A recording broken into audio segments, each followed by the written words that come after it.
எல்லாருக்கும் வணக்கம். இன்னைக்கு நம்ம இந்த காணொளியில எதை பத்தி பார்க்க போறோம் அப்படின்னா, மண்புழு உரம் தயாரித்தலை பத்தி தான் பார்க்க போறோம். இதை தயாரிக்கிறதுக்கு முதலமைச்சரோட மண்ணுயிர் காத்து மண்ணுயிர் காப்போம் திட்டத்துக்கு கீழே தேவையான பொருட்கள் அனைத்தையும் இலவசமா வந்து குடுக்குறாங்க தமிழ்நாடு அரசு. இதுக்கு கீழே பார்த்தா 3 வெர்மி பைகளும், பஞ்சகவ்யம் ப்ரொடியூஸ் பண்ணுறதுக்கு தேவையான 4 பெரிய பேரலும், மீன் அமிலம் ப்ரொடியூஸ் பண்ணுறதுக்கு தேவையான 4 சின்ன பேரலும் இந்த திட்டத்துக்கு கீழே தமிழ்நாடு அரசு விவசாயிகளுக்கு வழங்கிட்டு வருது. இந்த திட்டத்துக்கு ஒரு விவசாயிக்கு 1 லட்சம் ரூபாய் மானியம் வரைக்கும் உள்ளது. உரம் தயாரிக்கிறதுக்கு ஃபஸ்ட்டு வெர்மி பையை வந்து நிலத்தோடு சேர்த்து அடிக்கிறதுக்கு மாதிரி 16 பவுச் வந்து அந்த வெர்மி பையில் கொடுத்துருப்பாங்க. இப்போ 16 குச்சிகளை எடுத்து 4 பக்கமும் சமமாக இருக்க மாதிரி 16 குச்சிகளை நிலத்தோடு அடிச்சிடணும்.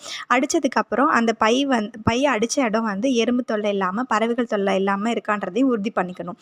உறுதி பண்ணதுக்கப்புறமா அந்த பையில் பார்த்தோம் அப்படின்னா காற்றோட்டத்துக்காக வந்து 2 ஹோல்ஸ் கொடுத்துருப்பாங்க. அதுக்கப்புறம் அதிகமான தண்ணி இருந்தது அப்படின்னா அதை வெளியேற்றுறதுக்காக, அதாவது ட்ரெயின் பண்ணுறதுக்காக ஒரு ஹோல் கொடுத்துருப்பாங்க.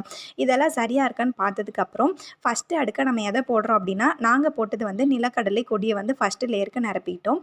அதுக்கு பதிலாக நமக்கு வந்து காய்ந்த இலைத்தலைகள் போட்டுக்கலாம், இல்லை எருவே கூட போட்டு நிரப்பிக்கலாம். அது ஒரு குறிப்பிட்ட உயரம் வந்ததுக்கப்புறம் அதுக்கு தேவையான நீரை வந்து நாங்கள் வந்து தெளித்தோம். அதுக்கு எப்பொழுதுமே வந்து 60% தண்ணி இருக்க மாதிரி பார்த்துக்கணும். தண்ணி கம்மியாச்சு அப்படின்னா மண்புழுக்கள் தண்ணி இல்லாததுனால சீக்கிரம் இறக்கிறதுக்கான வாய்ப்பு இருக்குது.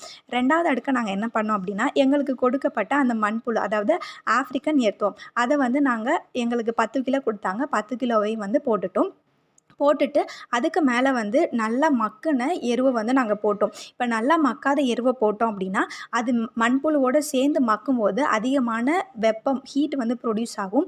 அது வந்து மண்புழு வந்து கொன்னுடும். அப்போ மண்புழுகளோட அது உற்பத்தி பண்ணுற எரு வந்து நமக்கு கம்மியாக கிடைக்கும். அதனால முன்னாடியே நல்லா மக்கின எருவை தான் நம்ம போடணும்.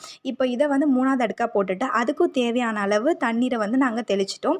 எப்பொழுதுமே இந்த மண்புழு உரத்தில் மண்புழு உரம் தயாரிக்க போகிற இடத்துல வந்து 60% வந்து ஈரப்பதம் இருக்க மாதிரி பார்த்துக்கணும். இந்த மண்புழுக்கள் வந்து அந்த எருக்களை வந்து நல்லா சாப்பிட்டு அது டைஜஸ்ட் பண்ணி வர்ற கடைசியான அந்த பொருளுக்கு பேர் தான் வந்து வெர்மி கம்போஸ்ட், அதாவது மண்புழு உரம் அப்படின்னு சொல்லுவாங்க.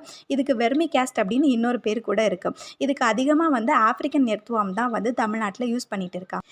ஒரு பேட்ச் மண்புழு உரத்தை உற்பத்தி பண்ணுறதுக்கு குறைந்தபட்சம் 45 நாள்லேருந்து அதிகபட்சம் 60 நாள் வரைக்கும் ஆகும்.